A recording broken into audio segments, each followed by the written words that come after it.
Tika-tika-tu! For today's video, kasama natin si Astra at yung bestie niya na si Kikiam. Nag-request dito ng Johnson si Astra, kaya naman pagbibigyan natin siya. What's your command? At dahil nga may kasama tayong Odette dito, magpapalit tayo ng build. A-adjust natin para maging complementary. Tapos sa pansin ko dito yung kalaban namin is Kadita, kaya naman imbis sa dire hit ang nilagay natin is Conceal. Bakit? Counter kasi si Kadita kay Johnson. Kita niyo nangyari dito. O diba? Ang galing. Na-cancel niya na yung SS natin, napatay pa tayo. Pati yung angkas natin. Pero mamaya makikita nyo kung bakit counter o pangsagot kay Kadita yung Conceal. So dito ganun mali yung nangyari, na-counter ulit tayo. Pero this time nakalamang tayo sa clash dahil may kakampi tayo doon. Nandun yung core namin. Pero patay pa rin tayo. Sad. Eto na yung pangatlong drive namin at diretso kami sa may turtle. Nakita naman natin kung saan nakaposte yung Kadita. Tapos nakita rin natin na bumibuelo yung Harley para mang KS. So pumunta natin siya sa bush. At yun nga, tama yung prediction natin na natin sa bush. Meron na tayong Conceal dito, so makikita nyo na kung bakit pang sagot yung Conceal sa counter na ginagawa ng Kadita sa Johnson. So eto na nga, gagamitin na natin yung vanishing track. Ayun na nga, nawala yung track, hindi kagad tayo napansin ng Kadita. So kung makikita nyo, nandun yung Kadita nag-aabang sa bush pero hindi niya tayo na pigilan. Kasi na-delay yung reflex niya sa dahil hindi niya kagad tayo nakita. So technically hindi siya counter na pang counter kay Kadita. Bibigyan lang tayo nito ng window para hindi agad tayo mapansin ng Kadita at ma-delay yung response niya sa skill natin. So eto na nga, ganito lang gagawin namin dito. Babiyahe lang kami ng babiyahe at mambabangga naman babangga. Pero syempre may mga times pa rin dito na makakounter pa rin tayo ng Kadita. Usually lalo na pagka-cooldown yung pagka-cooldown yung Conceal. Tsaka pagka naghahanap pa lang tayo ng kalaban sa map. Yun yung mga times na makakounter pa rin tayo ng Kadita. Pero pagka na-timing natin na may Conceal tayo, lagi madedelay yung response niya. So dito nakita natin yung Kadita na nag-skill na, kaya naman babanggain natin siya. Dahil na wala tayong Conceal. Yun lang naman yung pang counter ni Kadita, yung bigla siya nagda-dive na ano. Hindi ko sure kung first skill ba yun o second skill, di kasi ako nagkakadita eh.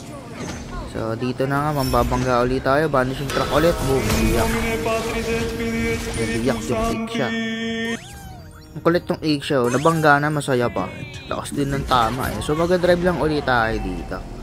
Cooldown yung Conceal natin, nasusubukan na natin bumibot ng map para magbigay ng vision. Kaya lang, nandun pala yung Kadita, na counter na naman tayo.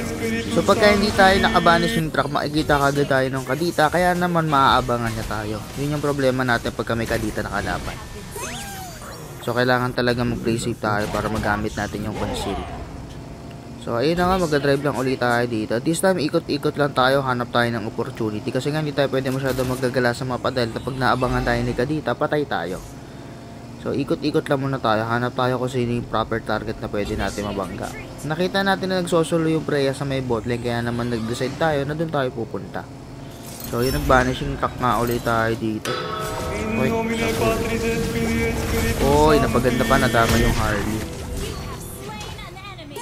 Kipi-kipi tayo, syempre kailangan yan. Kasama sa pagtanda yan. So drive lang ulit tayo. Part 2 to, ganun lang ulit gagawin natin. Ikot-ikot lang ulit tayo, hanap tayo ng opportunity. Ikot-ikot lang, ikot-ikot lang. Ikot-ikot lang, ikot-ikot. Ayun na nga, nagsosolo uli yung Freya, kaya naman siya uli yung babanggain natin. Sinubukan niya tumakas, kaya lang hindi umubra yung takas na sa ating vanishing track. Ayun, biyak. So drive lang ulit tayo. Drive lang tayo ng drive dito, mauumay kayo kakaikot natin dito. Yo. Ikot-ikot lang, ikot-ikot lang. Okay, diretso tayo. Saan kaya tayo pupunta? Doon, to the moon. Nakita natin, hinahabol kampi natin yung Harley. Kaya lang nahirapan sila, kaya naman tinulungan na natin. Diba? Ganda ng timing natin doon. Tawag doon, Chamba. Sumakto yung teleport ng Harley.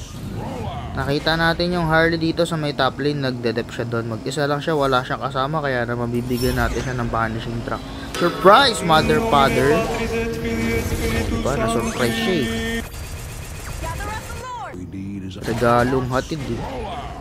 Drive lang ulit tayo dito. Dito napansin natin sa mapa na nag-skill yung Kadita. Kasi may sudden movement siya, ibig sabihin ginamit niya na yung skill niya. At dahil doon, pwede na natin siyang targetin. Kanina ka pa counter ng counter, ah. Ano ka ngayon? Ano ka ngayon, ha? Pumalag ka. So, SS lang ulit tayo. Drive lang tayo ng drive dito.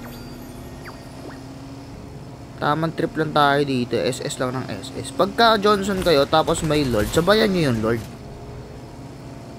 Pero tayo dito, ikot-ikot lang. Hanap lang tayo kalaban. At ayun na nga. Boom. Nakita tayo ang sa lupa. Lagapak siya eh. Malayo pa naman yung Lord. Maaabutan pa natin yan. At ayun na nga, sasabayan natin yung Lord. Doon tayo babangga kung sino magdedep sa Lord. Siyempre 100% may magdedep at may magdedep dyan. At ang malas na nakaisip magdep ay si Freya. Diba? Ang galing. Tapos dito mag-SS ulit tayo eh. After ng cooldown. Kaya lang, kita nyo yung conceal natin. Cooldown yung conceal natin. Kaya naman, yun na naman yung mangyayari. Sasaluin na naman tayo ng Kadita. Anak talaga ng nanay niya kung si Kadita eh. Parang dilab ng mama niya eh. Pero seryoso, mahirap mag JS pagka may Kadita, may Grak, pag yun yung mga pick ng kalaban. So pwede nyo namang iban, pero pwede rin naman na ganito, mag-conceal na lang kayo para makapag surprise. Medyo malaking surprise talaga yung conceal sa kanila eh, kasi bigla na lang darating yung truck, di nila nakikita eh. Well actually makikita naman nila, pero di kasi gano'n noticeable, unlike na pagka walang roaming na conceal. So, ikot lang tayo dito, tapos babanggain ulit natin yung anghel sa lupa. Boom. Biyak yung anghel sa lupa dito, kaya lang nabiyak din yung Odette natin.